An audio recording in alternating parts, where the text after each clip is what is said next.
हाँ जी, good morning students. Today we are discussing chapter 9th of 9th class.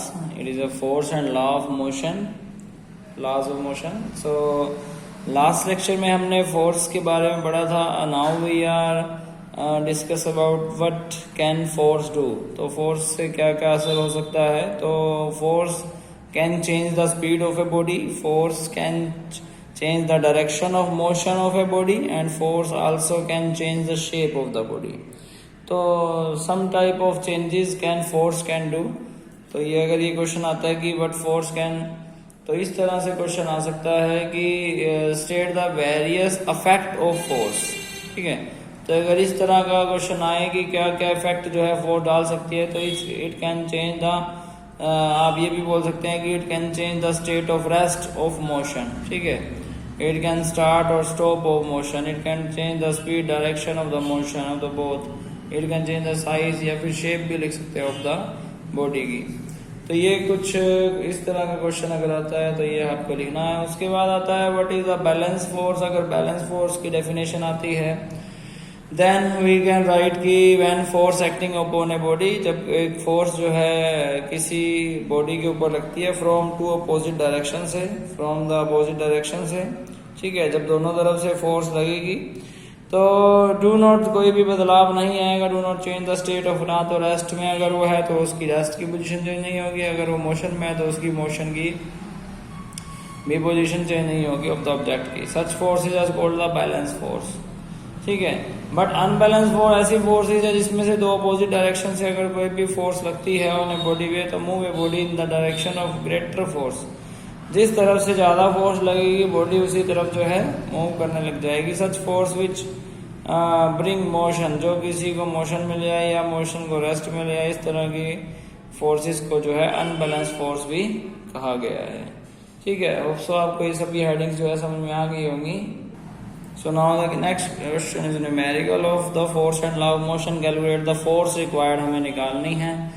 ठीक है, to impact a car with a velocity of 30 metre per second पर ले जानी है in 10 सेकंड में. मास ऑफ द कार 1500 है, तो फोर्स निकालनी है. तो F जो है वो, ठीक है जी. उसके बाद हमारे पास जो मास है, मास कितना है, मास जो है वो 15,000, ये 1500 किलोग्राम है. ठीक है, उसके बाद जो वेलोसिटी है, वेलोसिटी वो कितनी है, 30 मीटर पर सेकंड है. टाइम जो है वो 10 सेकंड में हमने करना है. So firstly we have to find the acceleration because F is equal to m a. ठीक है, तो हमें सबसे पहले क्या निकालना पड़ेगा, हमें v is equal to u plus a t से a is equal to v minus u by t. ठीक है जी. इनिशियल वेलोसिटी आपको पता ही है 0 थी, वहां से रेस्ट से उसको मोशन में 30 मीटर पर सेकंड पर लेकर आना है बाय में टी 10 सेकंड में. तो it is 30 by 10 is equal to 3 metre per second का square. Then F is equal to m a and F is equal to m mass 1500 into 3, therefore it is 15 3 the 4500 Newton. 1500 Newton will be the force which is applied to take a 30 meter per second velocity in 10 second. ठीक है. हाँ जी, next question है जो है एक 10 gram bullet है, is shot from a 5 kg gun से जो है उसको फायर कर दिया with a velocity of 400 metre per second से. What is the speed of recoil of the gun.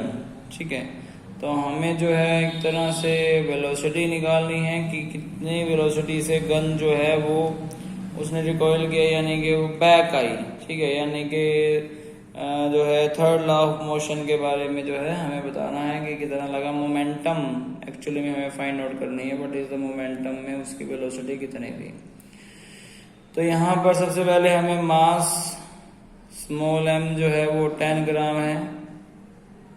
ठीक है, वो बुलेट का. और कैपिटल M यानी कि मास ऑफ गन कितना है, मास ऑफ गन है 5 kg है. ठीक है, यानी कि अगर ग्राम में इसको चेंज करेंगे, इसको किलोग्राम में करेंगे तो हमें दोनों की डिग्री एक चाहिए, यानी कि कर लेंगे तो 5000 किलोग्राम है। वेलोसिटी जो है वो जो बुलेट की वेलोसिटी है वो स्मॉल v ले लेते हैं, वो कितनी है हमारे पास, वो है 400 मीटर पर सेकंड। यहाँ तक कोई प्रॉब्लम है तो बताएं। तो उसके बाद मोमेंटम कैसे निकलेगा, P is equal to mv। तो बुलेट की मोमेंटम क्या होगी, 10 gram into 400, it means it is 4000। ठीक है, 4000। और हमें पता है कि मोमेंटम की SI यूनिट जो है किलोग्राम मीटर पर सेकंड होती है, but it is gram metre per second. तो हमें किलोग्राम मीटर पर सेकंड में बदलना पड़ेगा। देयरफॉर बाय में 1000 kilogram metre per second, it means 4 kilogram metre per second is the momentum. ठीक है, अब बात आती है कि थर्ड लॉ ऑफ मोशन में हमारे पास आता था कि जो भी मोमेंटम होगा वो नेगेटिव होगा एज द जो है एक तरह से गन फायर। बट सॉरी, वहां पर ये बोला गया था कि every action there is an equal and opposite reaction. ठीक है, तो जो भी एक्शन होगा उसका अपोजिटली हम लेंगे तो नेगेटिव में लेंगे। ये पूरे का पूरी की वैल्यू आई 4 मोमेंटम की माइनस m यहाँ पर जो है मास ऑफ गन कितना दिया हुआ है 5 kg, इनटू में उसकी मोमेंटम उसकी वेलोसिटी निकालनी थी कि रिकॉइल कितनी स्पीड से वापस आया, गन वापस आई। तो यहाँ पर आ गया जी 4 बाय -5। वेलोसिटी यहाँ पर निकली 5 4 8 जा 40। तो this is the required solution. तो यहाँ पर जो गन है वो -0.8 मीटर पर सेकंड की वेलोसिटी से जो है वो रिकॉल हुई, वापस आई। ठीक है, होप सो आपको सबको समझ में आया होगा। इसी तरह से एक और क्वेश्चन है। हाँ जी, नेक्स्ट क्वेश्चन है, ये थर्ड क्वेश्चन है। From A rifle of mass 4 kilogram है, जिसमें अभी जो हमने किया था उसमें जो है 5 किलोग्राम था राइफल का मास। ए बुलेट ऑफ मास जो है 50 ग्राम है, अभी 10 ग्राम था बुलेट का मास लास्ट क्वेश्चन में। तो fire with initial velocity of 35 metre per second, अभी जो था वो 400 मीटर पर सेकंड था। फाइन द रिकॉइल जो है वेलोसिटी निकालनी है, यानी कि जो भी लास्ट क्वेश्चन किया था सिमिलर आपको ये भी अभी करना है जी। ठीक है, ये आपको खुद से जो है सॉल्व करना है। उसके बाद नेक्स्ट क्वेश्चन है, motorcycle is moving with a velocity of 90 kilometre per our से अगर मोटरसाइकिल जो है वो मूव कर रही है और वो 5 सेकंड लेती है टू स्टॉप, और after brake apply the calculate the force if the mass of bike with rider is 200 kilogram. ठीक है, तो यहाँ पर वेलोसिटी है, जो भी इसकी वेलोसिटी थी वो कितनी है, तो यहाँ पर जो है हमारे पास इनिशियल वेलोसिटी जो है गिवन है। इनिशियल वेलोसिटी जो है वो 90 किलोमीटर पर आवर है। It means it will be 90 into 5/18, it means 25 metre per second is the initial velocity. Time जो है वो 5 सेकेंड है। ब्रेक अप्लाई की और फोर्स हमें निकालनी है। मास जो है वो गिवन है 200 किलोग्राम।